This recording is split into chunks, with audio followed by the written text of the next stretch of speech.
Now, the Calcutta High Court has ordered the state, that is Bengal, to seek paramilitary forces during Hanuman Jayanti rally. The court had said that considering the past events that have taken place, the police is directed to conduct route marches in the areas as well. In places where Section 144, that is prohibitory orders, are in place, no rallies will be permitted. Considering that this issue is very big and in order to avoid any breach of peace, we are of the considered view, that's what the court said, that the state government should requisition assistance of paramilitary forces from the central government. The court said that paramilitary forces will be able to generate confidence and ensure that there is no law and order situation. Meanwhile, if any breach of peace is noticed, then the police should act immediately. Prevention is better than cure is what has been underlined by the court here. The state police is directed to take the assistance of paramilitary forces. In Shibpur, stones were pelted from the rooftop. This is what the court has observed today, that if intelligence was available of such pre-planned attacks, they could have been averted.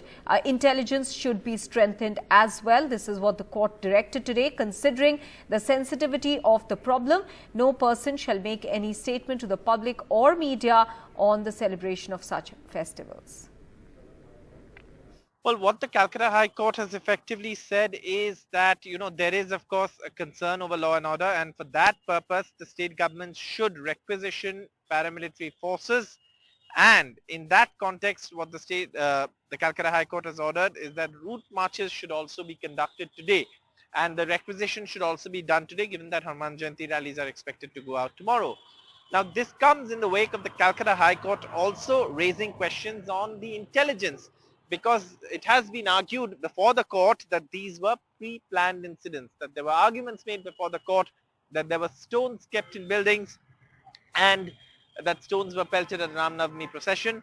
There have been several claims and counterclaims over how these violent incidents were, incited. But at this point, the Calcutta High Court is making it clear that prevention is better than cure, asking the state government to requisition central forces or paramilitary forces to assist the state government and also the state police in managing law and order. The Calcutta High Court has also made it clear that in areas where there is, of course, Section 144, which is, of course, a prohibitory order that bans large gatherings, there, of course, no Ram Navami rallies will be allowed. And the High Court has also said that no political color should be given to this, and it is of course it is not adversarial litigation, is what the High Court said. But the High Court, more importantly, has put a gag order on political comments on celebration of these festivals.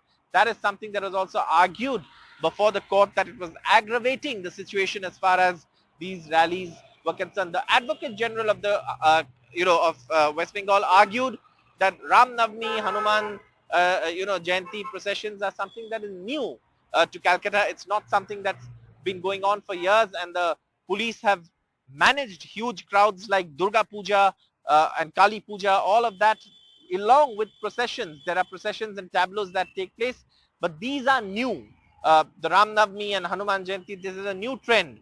So in that context also, the Calcutta High Court said that given the magnitude of people involved, it's perhaps best to take the assistance of the paramilitary forces, and in that context the forces have been, the state government has been ordered to requisition forces.